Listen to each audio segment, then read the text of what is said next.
Cyril Ramaphosa upbeat about wooing Donald Trump in the US as he prepares for one of his most difficult missions as president.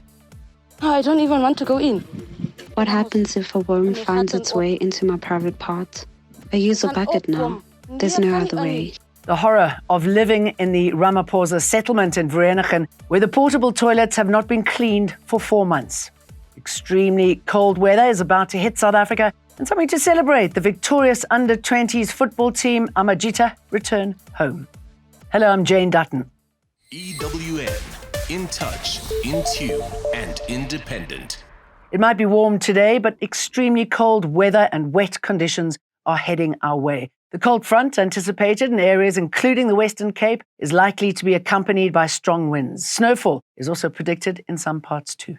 Accompanying this cold front, we are expecting mostly isolated to scattered showers and thunder showers, mostly confined over the central and western parts. And then over the extreme southwestern part of the country, we are expecting scattered showers and thunder showers over the Western Cape. And then looking at the possibility of snowfall that can be expected over the highline areas of the Northern Cape. This include areas such as Sutherland, going all the way into the Western Cape, your highline areas such as Woodford West, as well as the highline areas of the Eastern Cape.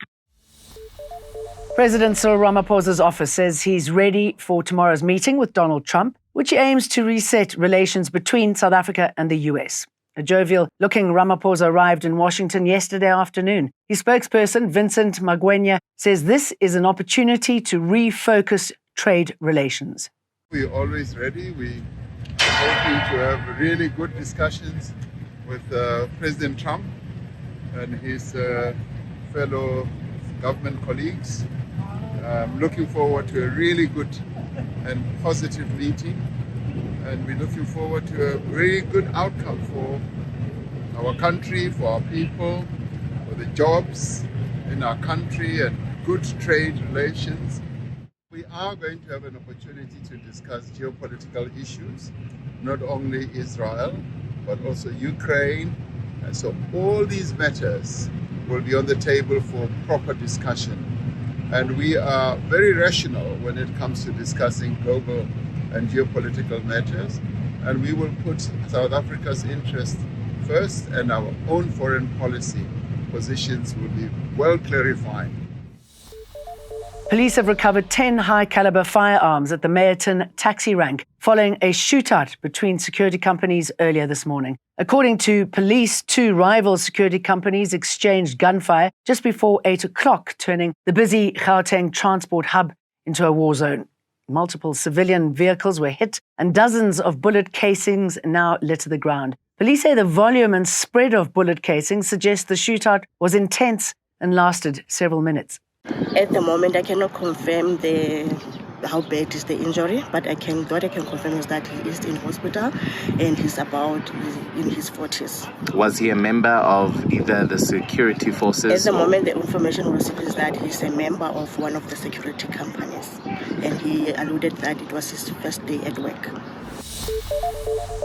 Some informal settlements in Malaini haven't had their portable toilets cleaned for 4 months. This ongoing sanitation crisis began when the Gauteng government cut funding for the toilet maintenance program earlier this year. The Malaini municipality has refused to take over the responsibility, saying it lacks the funds to continue the service. Ramaphosa informal settlement is one of many that are now forced to use unhygienic toilets. They're supposed to clean it once a week, every time once a week, sometimes twice a week, because re bangata ba e sebedisang. It's not only me and my household. No, it's me, next door neighbor, next door neighbor, next door neighbor, next door neighbor. We maybe 4 houses, 1 toilet. Only 1 toilet for all of us. In a budget day rarity, neither the president nor his deputy will be in Parliament on Wednesday when the finance minister presents a new expenditure framework to the House. While President Cyril Ramaphosa is on a charm offensive to the United States, Deputy President Paul Mashatile will be wooing investors in France. In the interim, Ramaphosa has put Minerals Resources Minister Gwede Mantashe in charge of the country as the government of national unity looks to put its best foot forward by tabling a national budget they can all agree upon. France is South Africa's 14th largest investor across sectors such as financial services, renewable energy, rail, chemicals, and oil and gas. The Department of Home Affairs has told Parliament that Nigerian televangelist Timothy Omotoso can still be extradited at a later stage. The department has also reiterated that Omotoso can still be charged by the National Prosecution Authority in absentia and as an undesirable person in the country. Omotoso was deported back to Nigeria on Sunday, isn't permitted back for 5 years. Home Affairs Director General Livwani Makode says the minister can waiver his decision declaring Omotoso undesirable to face charges.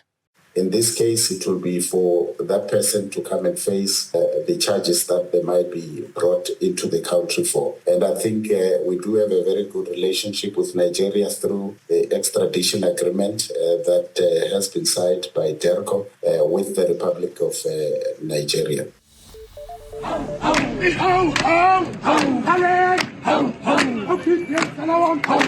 Public Servant Association and the EFF in KwaZulu-Natal are demanding justice for the young man who died while on duty at the Prince Mshiyeni Hospital in Umlazi, south of Durban.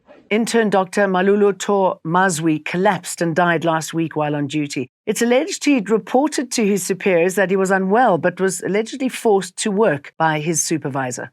The tragic death of the intern Dr. Mazwi underscored the toxic environment interns and junior doctors are facing in this institution. Years of unresolved complaints about the bullying, overwork, and leadership failure demand an urgent political, administrative, and legal intervention.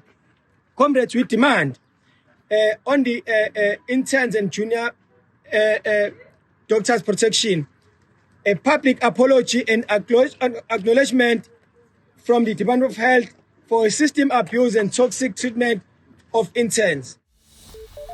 Celebrating South Africa's new heroes, the Amajita under-20s men's national team has returned home after conquering Africa. On Sunday, they beat Morocco 1-0 and won the under-20 Africa Cup of Nations in Cairo. Congratulations to them. We're very proud and we'll see you again tomorrow. EWN, in touch, in tune, and independent.